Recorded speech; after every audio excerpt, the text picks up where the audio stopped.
Good evening guys. Structure RS exam guide analysis question में आपका फिर से स्वागत है। तो गाइस आज अपने एग्जाम गाइड एनालिसिस क्वेश्चन की सीरीज में अपन स्लाइड पर आप देख सकते टॉपिक दे रखे हैं। इन टॉपिकों के बारे में चर्चा करेंगे।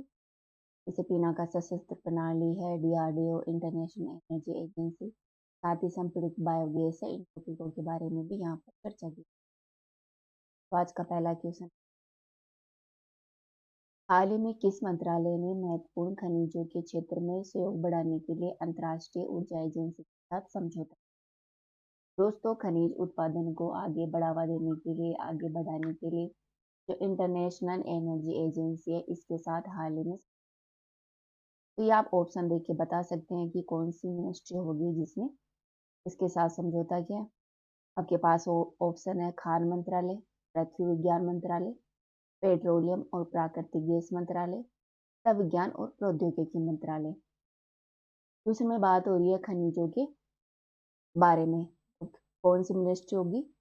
खान मिनिस्ट्री। ठीक है, खान मिनिस्ट्री है, उसने इंटरनेशनल एनर्जी एजेंसी के साथ एग्रीमेंट किया है। दोस्तों, अंतर्राष्ट्रीय एनर्जी एजेंसी के बारे में बात की जाए तो इसका हेडक्वार्टर है वो पेरिस में स्थित है। ठीक है, पेरिस जो अपने फ्रांस है, वहां पर इसका हेडक्वार्टर है। दोस्तों, क्या हुआ था 1970 के दशक में, जो अरब कंट्रीज हैं जहाँ पर तेल का अच्छा खासा उत्पादन होता है, वहां पर क्या हुआ था कि जो तेल के संकट उत्पन्न हो गए थे, जिसके कारण एक ओईसीडी, जिसका पूरा नाम है आर्थिक सहयोग विकास संगठन, ओईसीडी के द्वारा इन जो तेल का जो संकट उत्पन्न हुआ था, इसे निपटने के लिए इंटरनेशनल एनर्जी एजेंसी का गठन किया गया था, वो भी 1974 में। दोस्तों, ये एक स्वायत्त एजेंसी है जिसका गठन है वो ओईसीडी ने किया था तेल संकट से निपटने के लिए, और इसका हेडक्वार्टर पेरिस फ्रांस में स्थित है। यह ऊर्जा संबंधी नीतियों को देखता है, साथ ही आर्थिक विकास, ऊर्जा सुरक्षा और पर्यावरण संरक्षण आदि पर महत्वपूर्ण रूप से काम करता है अंतर्राष्ट्रीय ऊर्जा एजेंसी। दोस्तों, इंटरनेशनल एनर्जी एजेंसी है वो इंटरनेशनल तेल मार्केट से संबंधित जानकारी है वो विभिन्न देशों को प्रोवाइड करवाता है। साथ ही तेल की आपूर्ति में किसी भी भौतिक व्यवधान के विरुद्ध कार्रवाई करता है। ठीक है, इसके सदस्य देशों के बारे में जाने तो इसमें टोटल 21 सदस्य देश हैं। कितने हैं? 31। क्या भारत इसका सदस्य है? तो यस गाइस, भारत इसका सदस्य देश है। अगर आपको इंटरनेशनल एनर्जी एजेंसी का सदस्य बनना है तो सबसे पहले ओईसीडी जो संस्था है इसका सदस्य होना आवश्यक है। ठीक है, तो इंटरनेशनल एनर्जी सदस्य बनने के लिए, सॉरी, इंटरनेशनल एनर्जी एजेंसी का सदस्य बनने के लिए सबसे पहले आपको ओईसीडी की सदस्यता लेनी पड़ेगी। इसके द्वारा 3 रिपोर्ट जारी की जाती है मुख्य रूप से। ध्यान रखना, ये पूछ ली जाती है पेपर में, क्या पता इस बार पूछ लिया जाए आरएसपी पेपर में कि विश्व ऊर्जा निवेश रिपोर्ट कौन जारी करता है? तो इंटरनेशनल एनर्जी एजेंसी जारी करती है।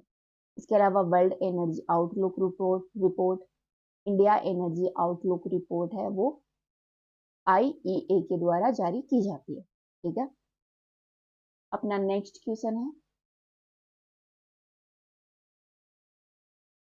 राज्य ने 500 संपीड़ित बायोगैस संयंत्र स्थापित करने के लिए रिलायंस इंडस्ट्रीज लिमिटेड के साथ समझौता किया है। तो दोस्तों, जो संपीड़ित बायोगैस है इसको बढ़ावा देने के लिए रिलायंस इंडस्ट्री लिमिटेड है, इसके साथ समझौता किया आंध्र प्रदेश सरकार ने। ठीक है, आंध्र प्रदेश और रिलायंस इंडस्ट्री के बीच में समझौता हुआ है 500 संपीड़ित बायोगैस संयंत्र स्थापित करने के लिए। ठीक है, यहाँ पर अपन चर्चा करेंगे संपीड़ित बायोगैस के बारे में। भाई, संपीड़ित बायोगैस है वो एक तरह की रिन्यूएबल एनर्जी है, नवीनीकरणीय ऊर्जा है जो कि पर्यावरण के अनुकूल है। ये एक महत्वपूर्ण गैसीय ईंधन है। ठीक है, इसका उत्पादन है, बायोगैस का उत्पादन है वो कृषि अवशेषों, कृषि के जो अवशेष होते हैं उनसे, साथ ही पशुओं के गोबर, खाद्य अपशिष्ट, नगर पालिका का जो ठोस अपशिष्ट होता है आदि जैसे जो कार्बनिक पदार्थ होते हैं, उनका अवायवीय पाचन के माध्यम से बायोगैस का उत्पादन किया जाता है।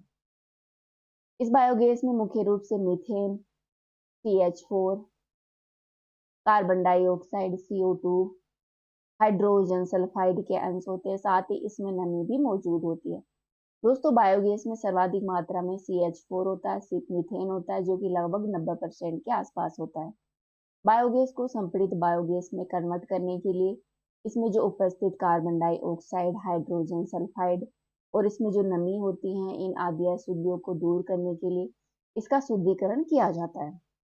इसी के बाद में संपीड़ित बायोगैस बनती है। ठीक है, शुद्धिकरण करने के बाद में क्या होता है कि मीथेन होता है, उसको गैस को जो उच्च दाब वाली संपीड़ित में उसे संपीड़ित किया जाता है और आमतौर पर 2 से 250 बार से अधिक उच्च दाब पर इसको संपीड़ित किया जाता है, जिसके कारण इसे संपीड़ित बायोगैस भी कहा जाता है। ठीक है दोस्तों, संपीड़ित बायोगैस में CNG है।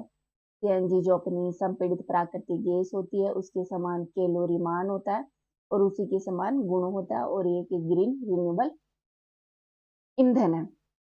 इसका उपयोग है मुख्य रूप से ऑटोमोबाइल, औद्योगिक और वाणिज्यिक क्षेत्रों में CNG की तरह किया जा सकता है। अब अपना नेक्स्ट क्वेश्चन है, कौन सी मल्टी बैरल रॉकेट लॉन्च हथियार प्रणाली ने हाल ही में DRDO द्वारा उड़ान परीक्षण पूरा किया है? तो हाल ही में गाइस पिनाका एक मल्टी बैरल रॉकेट लॉन्च हथियार प्रणाली है जिसे DRDO ने विकसित किया है स्वदेशी रूप से और इसका सफल परीक्षण किया गया है। ठीक है, पिनाका के बारे में चर्चा करते हैं यहाँ पर। गाइस पिनाका है वो multi barrel rocket launcher system है, multi barrel rocket launcher system है जिसे DRDO की प्रयोगशाला है armament research and development establishment के द्वारा डिजाइन किया गया है।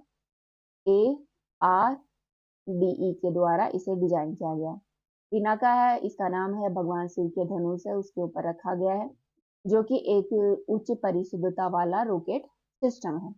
दोस्तों इसकी विशेषताओं के बारे में बात की जाए तो ये अपनी तीव्र प्रतिक्रिया और अपनी गतिशीलता, दुश्मन के लक्ष्यों पर केंद्रित मारक क्षमता के लिए प्रसिद्ध है।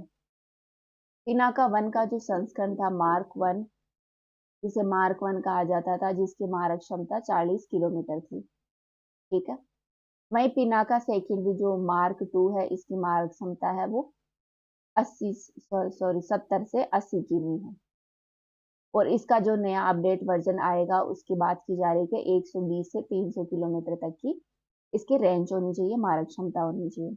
ठीक है, तो पिनाका 1 में जो मार्क 1 है उसकी क्षमता 40 किलोमीटर है और पिनाका मार्क सेकंड की 70 से 80 और जो भविष्य में होगी वो 120 से 300 किमी तक की मारक क्षमता होगी।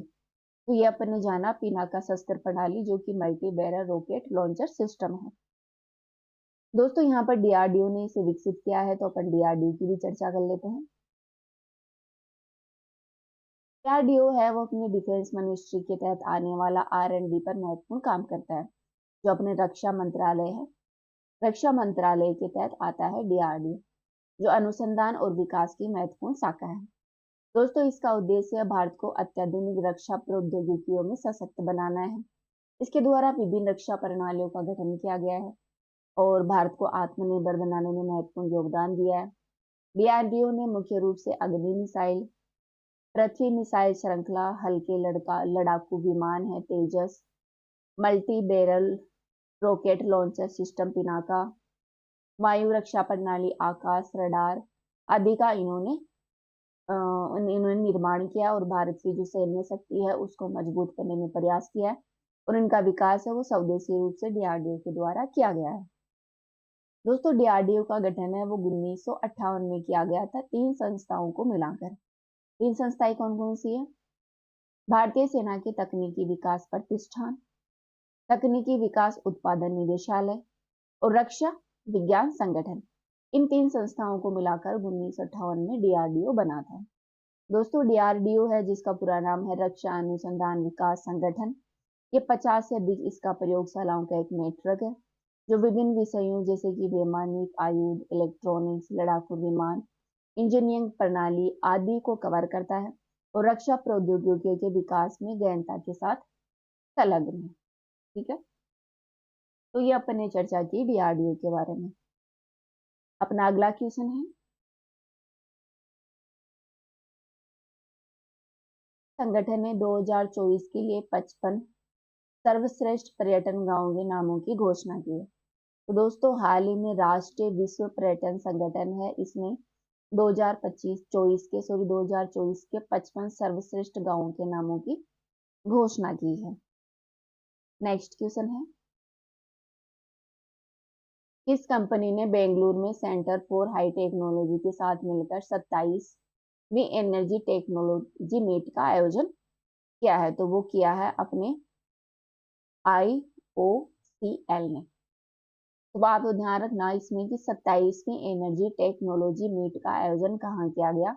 इसका आयोजन है वो अपने बेंगलुरु में किया गया। इसके साथ मिलकर centre for high technology and IOCL के साथ मिलकर इसका आंसर बी होगा। अपना अंतिम क्वेश्चन है, संस्कृति मंत्रालय ने भारत की पारंपरिक कलाओं का जश्न मनाने और उन्हें संरक्षित करने के लिए कौन सा उत्सव श्रृंखला शुरू की है? गैर संस्कृति मंत्रालय ने अमृत परंपरा नामक एक उत्सव है जिसकी शुरुआत की है, जो भारतीय कला है, पारंपरिक कला है, उनका जश्न मनाने के लिए। तो आप ध्यान रखना अमृत परंपरा के बारे में पूछ लिया जाए कि अमृत परंपरा प्रोग्राम है जो कि भारतीय पारंपरिक कलाओं से जुड़ा हुआ है, ये कौन सी मिनिस्ट्री का है? तो ये है अपनी संस्कृति मिनिस्ट्री द्वारा शुरू किया गया एक महत्वपूर्ण प्रोग्राम है। ठीक है गाइस, ये आप यहाँ पर आंसर देख सकते हैं। गाइस आज के वीडियो में इतना ही, कल फिर मिलते हैं कुछ नए करंट अफेयर्स के क्वेश्चनों के साथ। अभी के लिए इतना ही, थैंक यू।